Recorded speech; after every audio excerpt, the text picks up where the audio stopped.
आज हम पाइथागोरस प्रमेय, पाइथागोरस थ्योरम के बारे में पढ़ेंगे। पाइथागोरस का प्रमेय क्या है? पाइथागोरस का प्रमेय समकोण त्रिभुज से संबंधित है। समकोण त्रिभुज से संबंधित है। समकोण त्रिभुज में जो 90 डिग्री के सामने वाली भुजा होती है उसे हम कर्ण कहते हैं। तो किसी भी समकोण त्रिभुज में कर्ण का वर्ग अन्य दो भुजाओं के वर्गों के योग के बराबर होता है। इसका स्टेटमेंट देखिए, लिखा किसी समकोण त्रिभुज में कर्ण का वर्ग शेष दो भुजाओं के वर्गों के योग के बराबर होता है। जैसे यहाँ पे देखिए, हमने एक त्रिभुज बना दिया, त्रिभुज ए बी सी। यह जो है बी पर एंगल 90 डिग्री है, मतलब यह त्रिभुज ए बी सी एक समकोण त्रिभुज है और जो समकोण 90 डिग्री का एंगल पॉइंट बी पे बन रहा है। तो 90 डिग्री के सामने वाली भुजा कर्ण होती है, तो कर्ण हो गया AC बी। इस बी के सामने 90 डिग्री के सामने वाली भुजा एक कर्ण AC हो गया, मतलब कि AC का वर्ग बराबर अन्य दो भुजाएं। देखिए इस AC को दो भुजाएं बची, एक AB बचा और दूसरा BC। तो AB का वर्ग और BC का वर्ग, इन दोनों को जब हम जोड़ेंगे तो वो कर्ण का वर्ग AC स्क्वायर बराबर AB square plus BC square. यह पाइथागोरस का प्रमेय है। इसको हम कैसे सिद्ध करेंगे इसके बारे में हम देखते हैं। तो त्रिभुज ABC जिसमें कोण B समकोण, देखिए त्रिभुज ABC है, इसमें कोण B समकोण है। इसमें हमें कंस्ट्रक्शन करेंगे, रचना करेंगे। रचना में क्या करेंगे, इस B से इस AC पर हम लंब खींचेंगे। B से हमने AC पर लंब खींच दिया BD हमने लंब खींच दिया AC पे। देखिए BD AC पर लंब खींचा। अब इसके बाद हम क्या करेंगे, अब त्रिभुज ABC और त्रिभुज ADB, ये त्रिभुज ABC और त्रिभुज ABD, इन दोनों त्रिभुजों को हम लेते हैं। तो देखिए ये जो एंगल है, दिस एंगल है, ये देखो ABC में भी ये वाला कोण है और ABD में भी, मतलब एंगल है दोनों त्रिभुजों में। तो एंगल A बराबर एंगल A उभयनिष्ठ कोण, कॉमन एंगल।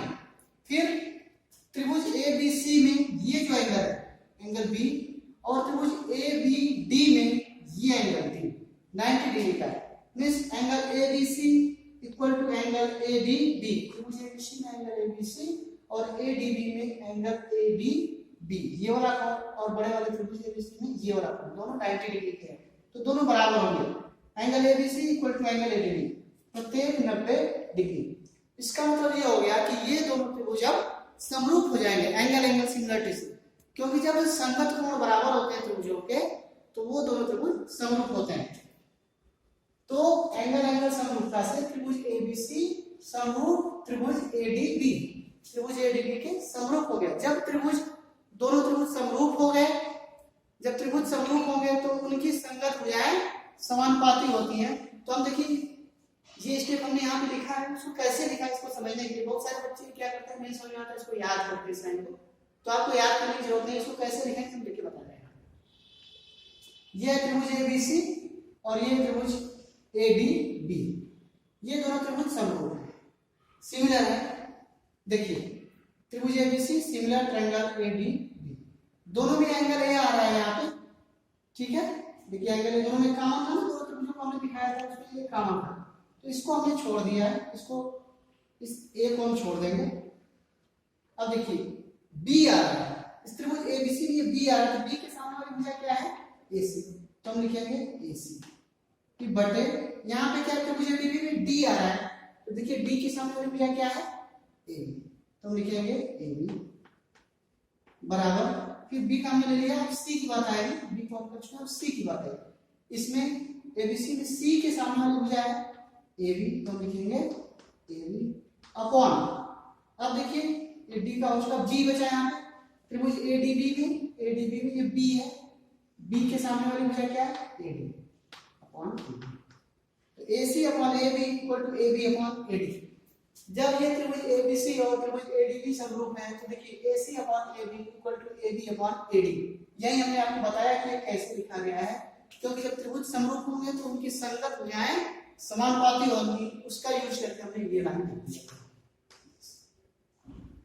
अब यहाँ पे क्रॉस मल्टीप्लीकेशन होगा तो ए बी का होगा, ए बी में होगा तो ए बी स्क्वायर बराबर A C into A D, तो A C into A D, this is equation number 1। यह समीकरण नंबर 1 हो गया। इसके बाद हम फिर क्या करते हैं, त्रिभुज ए बी सी को लेंगे, त्रिभुज ए बी सी और त्रिभुज B D C, B D C, इधर वाले त्रिभुज को लेंगे बी डी सी को, ए बी सी और बी डी सी। इसमें देखिए दोनों त्रिभुजों में ए बी सी में और बी डी सी में दोनों में ये एंगल कॉमन आता है, तो लिखेंगे angle C equal to angle C, this is common angle या उभयनिष्ठ कोण। फिर अब 90 डिग्री को हम देखेंगे, त्रिभुज ए बी सी में एंगल ये वाला 90 डिग्री है और बी डी सी में भी ये एंगल 90 डिग्री है, तो लिखेंगे कोण ए बी सी बराबर कोण बी डी सी। देखिए इस वाले में जो 90 डिग्री इसको लिखेंगे और इसमें जो 90 है उसको लिखेंगे 90 डिग्री, प्रत्येक 90 डिग्री। जब दो कोण बराबर है दोनों त्रिभुजों में तो त्रिभुज क्या हो जाएंगे, समरूप हो जाएंगे। तो एंगल एंगल समरूपता से, एंगल एंगल समरूपता से त्रिभुज ए बी सी ये समरूप हो जाएगा त्रिभुज B D C, B D C, ये दोनों त्रिभुज समरूप हो गए। जब त्रिभुज समरूप हो गए तो फिर इसके बाद हम दिस इंप्लाइज ऐसे लिखेंगे, जब त्रिभुज समरूप हैं तो उनकी भुजाएं समानुपाती होंगी। फिर देखिए वही प्रॉपर्टी हम यहाँ पे लगाएंगे, ये त्रिभुज ए बी सी और त्रिभुज बी डी सी दोनों समरूप है, त्रिभुज ए बी सी और त्रिभुज बी डी सी दोनों समरूप है। दोनों में अगर ये सी कॉमन, देखिए जब हमने दिखाया यहाँ पे जब सी दिखा था तो angle C equal to angle C common लिखा था, मतलब ये एंगल सी और ये एंगल सी दोनों में कॉमन है। ओके, तो इसको हम ऐसे राउंड कर देंगे, सी को इसको हम छोड़ देंगे। अब देखिए यहाँ पे ए बी सी में सबसे पहले ए आ रहा है, तो ये ए के सामने वाली भुजा क्या है, बी सी, बी सी, तो हम लिखेंगे बी सी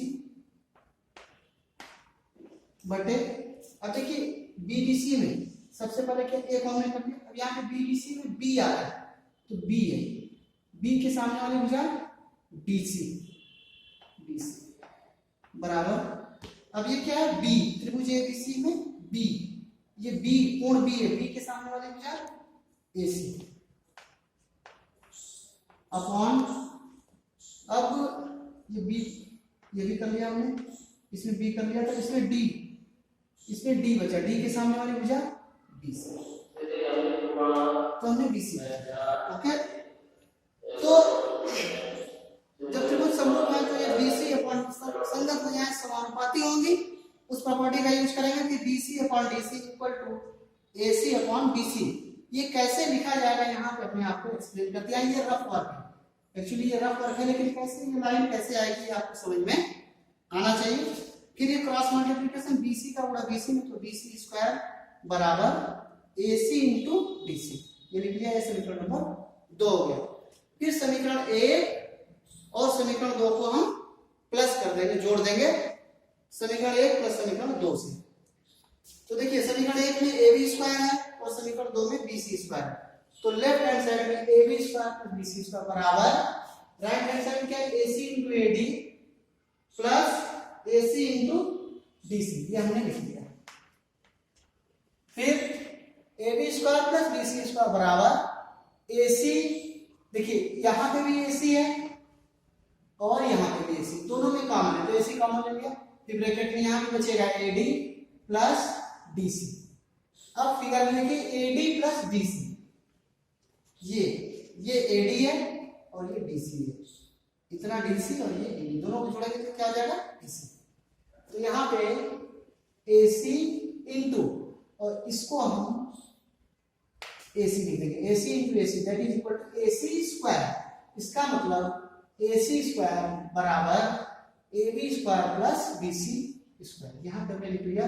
और यही हमें सिद्ध करना था, क्योंकि ए सी कर्ण है तो कर्ण का स्क्वायर बराबर, देखिए चित्र में ए सी त्रिभुज ए बी सी में ए सी कर्ण था तो कर्ण का स्क्वायर बराबर अन्य दो भुजाओं A B square plus B C square, अन्य दो भुजाओं के वर्गों के योग के बराबर है। ये बात जो प्रश्न में हमने सुनी।